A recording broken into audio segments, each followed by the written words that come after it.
Hello everyone, in this video I'll be translating and summarizing the latest Urdu broadcast by Shahbaz Gill to make it accessible for our English-speaking audience.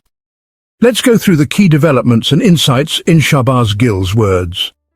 First of all, the countdown. 64 days remain until Field Marshal Asim Munir's second retirement and the arrival of a new army chief in the country.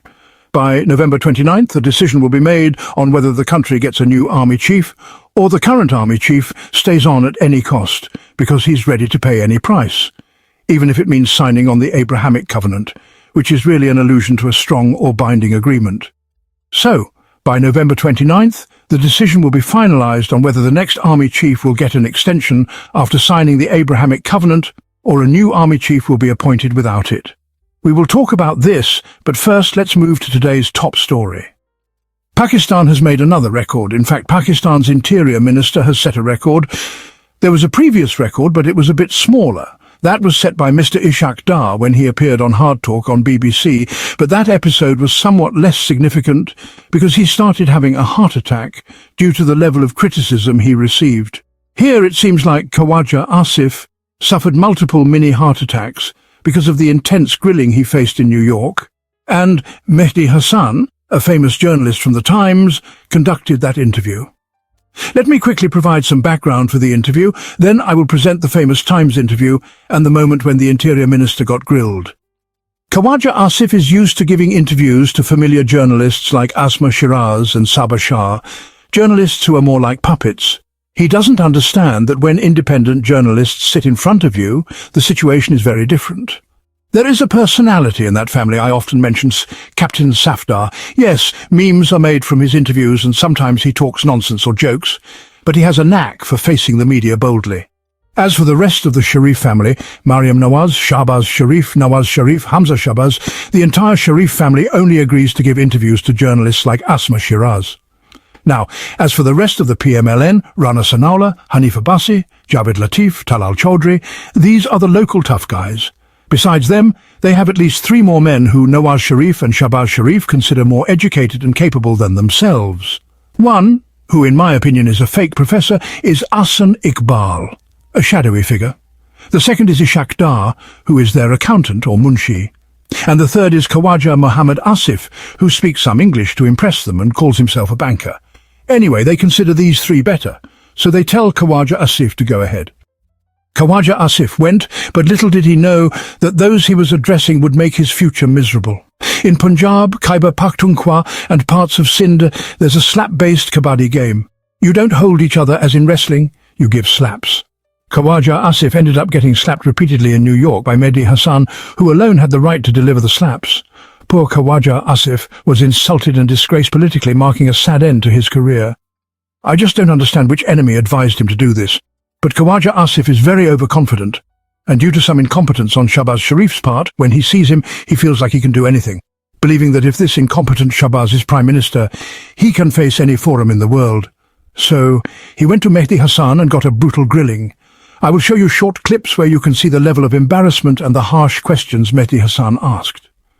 Mehdi Hasan, who is a famous journalist, did this interview. Mehdi Hasan is known for asking direct and concrete questions. Khawaja Asif was so overwhelmed that he was even trying to take back his own words and contradicted himself. At first he said they are not doing tit for tat, then admitted they were. Let's begin at the start. Mehdi Hasan asked him about the hybrid system. Khawaja Asif often boasts that Pakistan has a hybrid system under which great progress is being made. Mehdi Hasan asked if the army chief is more powerful than him. Khawaja Asif said no, his political power is less than the army chief's. But he said that even if they call the army chief Nana Abu, grandfather, they have no problem. The real issue is that the army chief might slap or discipline them, as was done recently with Sohail Wada. The mafias aren't getting forgiveness. Now he's confused about whether calling the army chief weak or strong will upset him. You might also be confused. If he calls the army chief powerful, then all guns will turn towards the army chief, including international media, and the army chief will give him a tough time.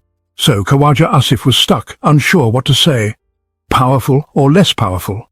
After a few seconds of hesitation, Khawaja Asif said he is a political worker and the military system in America is different. Mehdi Hasan said, "Is Asim Munir the most powerful person?" He said no, not like that. Mehdi Hasan asked if the system is democracy or deep state. Khawaja Asif said democracy, but Mehdi Hassan argued the deep state exists in Pakistan, which the army controls. Khawaja Asif said every country has a deep state, but unlike other countries where deep states work behind the scenes for their interests, in Pakistan the deep state openly controls everything. That's the army chief.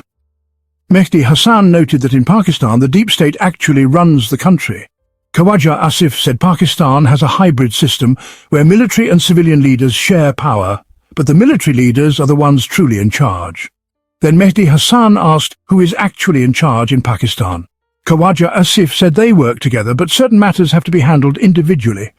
Just like a father has sole responsibility for his children, even if others care for them too. Similarly, the chief executive has the ultimate responsibility. When asked who makes the final decisions, Khawaja Asif said they consult each other, but sometimes there are disagreements. Mehdi Hassan pressed him further, and Khawaja Asif couldn't handle the pressure and started apologizing profusely. Then the interview shifted to Imran Khan, being held in jail. Khawaja Asif claimed that Imran Khan runs his Twitter account from jail, despite official claims that he is fully confined. Mehdi Hassan challenged him, asking, where exactly does the Twitter account operate from? Jail or India? Khawaja Asif got confused and could not answer clearly.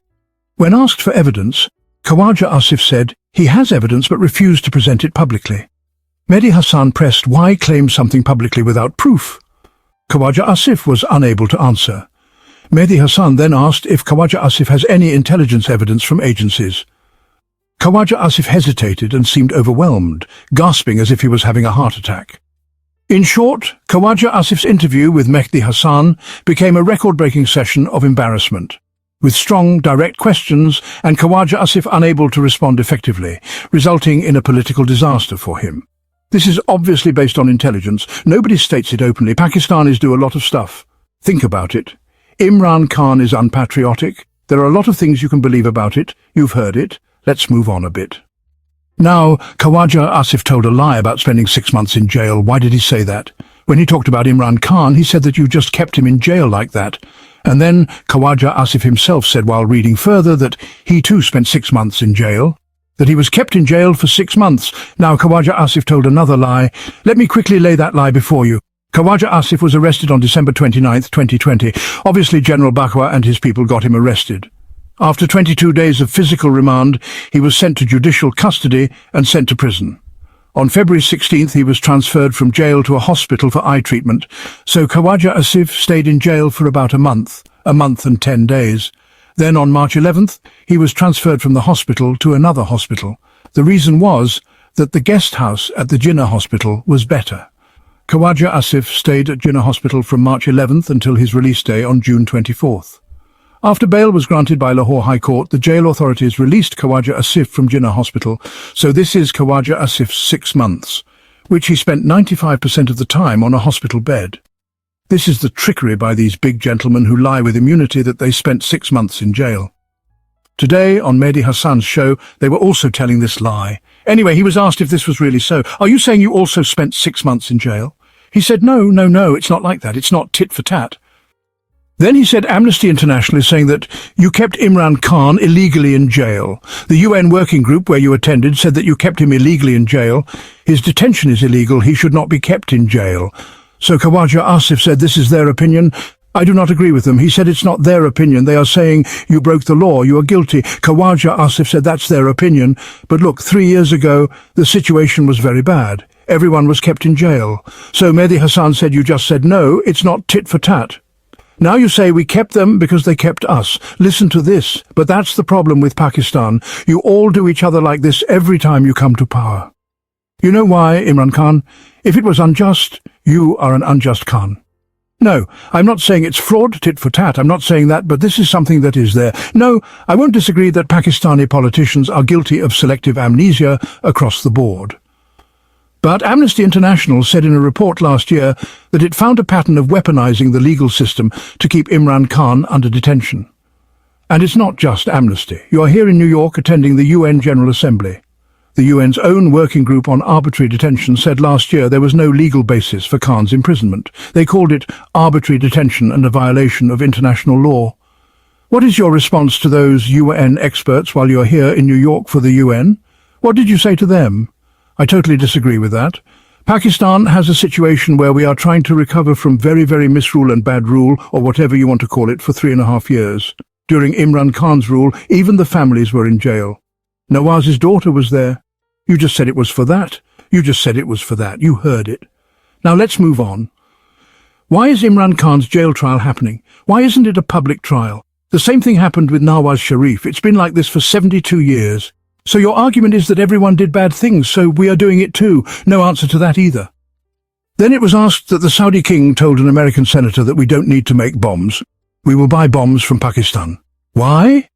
Do you intend to sell your nuclear bomb? Mehdi Hassan asked. No, we are responsible people. I don't think we will do that. A few days ago, the same group, no bad word, just chug-chugat, our gentleman was saying on Shahzeb Khanzada's show that yes, we had to use atomic bombs to defend Saudi Arabia. Okay then. When asked about Imran Khan's party, they said they don't believe the Tehreek-e-Insaf is popular. Then in softer words, said in the next sentence that they are popular. They also said in 2.5 years they did a lot of work. Economy improved a lot. So now, people are starting to forget Imran Khan. His popularity is decreasing. This was also said by Khawaja Asif. Then he was asked if your government talked to America to stop funding Israel to stop the killings in Gaza. Have you talked to America to stop the funding? He said that for years, other Arab countries have closer relationships with America than us. So we want them to do this, we won't do it ourselves. Then he said you nominated for the Nobel Prize and Trump attacked Iran the next day. You want to give the Nobel Peace Prize to a person who attacked Iran? What did you do? He said the Nobel Peace Prize was given in the context of the India war. We didn't know he would attack Iran, so we made a mistake. Then he was asked if Pakistan wants to form a coalition on the model of NATO, including Arab and other Muslim countries. This idea has been shared from different places. Khawaja Asif said this. Okay, all these things that Khawaja Asif said in today's interview are beyond my understanding. This whole thing got long. I know I have 3 or 4 more news items to cover quickly, just one last sentence. Khawaja Asif obviously did not know he would face so much criticism. But I told you, Asma Shirazi, Talat Hussein, these types of utterly poor envelope journalism people, they are, very shaken by this. They are used to this kind of thing. They've never sat in front of independent media. Look, in our media, even Rana Sanallah is presented as a hero. He is fine, that's true, but still, any person is sold by showing some quality about him. Munshi Ishaq is also an intellectual there. Think about it. So, in this habit, Ishaq narrowly escaped a heart attack. They must have had small heart attacks. My advice is, get them any CT scan or test. I'm not a physician. Get them tested and put them on a plane because you have surrounded yourself on the other side. Mehdi Hassan is also surrounded. Apologies for the words, but short of the word. I can't explain everything that happened here in meaningful words. Khawaja Asif, very warm welcome to your program. What is your response? They asked you aggressively. So this is what is. Why doesn't he go and what is? Khawaja Mohammed Asif, Federal Minister of Defence, thank you very much for being with us on the program today. That's all for today. Permission, please. Kuda Hafiz. Okay, on the other hand, that buffalo, sorry, I meant Sister Buffalo, slipped out of my mouth. Sorry, I'm repeating that word because I didn't mean it. It slipped out.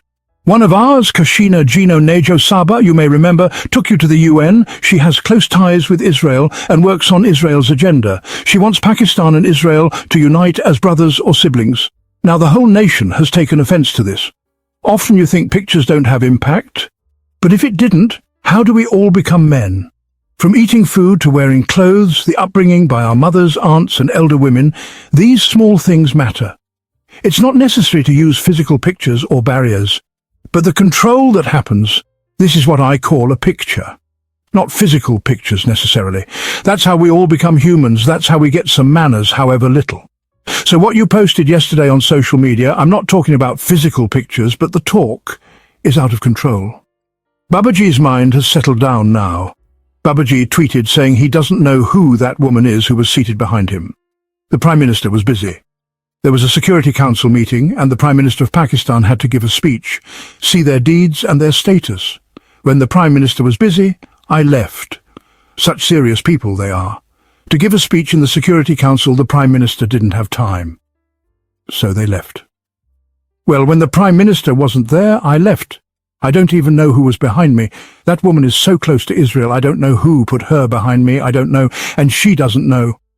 Once Hina Rabbani Khan, was also roasted like this. She too got under independent journalist control. When will we show you her roasting? She kept saying, I was not in the room, meaning I don't know. When she got stuck, they restored her again. When she was asked about the roasting, she tweeted saying she doesn't know who put her there. The Foreign Office should answer this. I cannot. I have a very clear position on Israel. I've had it since I worked at some bank place. It's been there. I told a long lie. Now look at this picture on a big screen. Look carefully. He is standing with them. The Prime Minister is standing there too. They're such shameless, insolent people that they lie with such impudence. National TV, international media houses, Twitter, Facebook, everywhere they lie so brazenly. Waheed Pirzada said that these 3 or 4 journalists who sit on us lie when they speak. I say these people are even worse. They lie when they speak and say nothing else. So you yourself see that this Massouf, this person, is standing with them and saying, I don't know this woman. And that woman tweeted she is the Prime Minister's advisor. She advises him on foreign policy. She wrote the speech. She arranges meetings internationally for him. On the other hand, you know she works with Israel. It's very clear, no secrets here. She openly admits and tweets that she supports them. Everything is public. Now look at these shameless people. On one side, they give the Nobel Prize for what is happening in Gaza. They seat lobby people with themselves. Then, in the evening, when they drink a little water with Akupi, at 11 or 12 at night, when the water cools their brains, they become lions for the Muslims of Gaza. You've seen if a mouse falls into a barrel of liquor, it becomes a lion afterward. So this mouse, at 11, 12, 1 at night, the defense minister, excuse me, he is older than me, but I can't describe this in any meaningful words. This crap cannot be explained in any meaningful words. My apologies. So these people become brave for some time, tweet in favor of Palestine, wake up the next morning and remember, no, I have to work for this salary. Then they reverse it. Anyway, Khawaja Asif's measure is only understood by you. You can understand him, no one else can. Anyway, before I go, just to tell you, there were many more interesting news stories I had to cover. Sorry, all my time went on Khawaja Asif's disgraceful proof. Still, if you give him another chance, he will do the same, because these people neither care about their own dignity nor yours.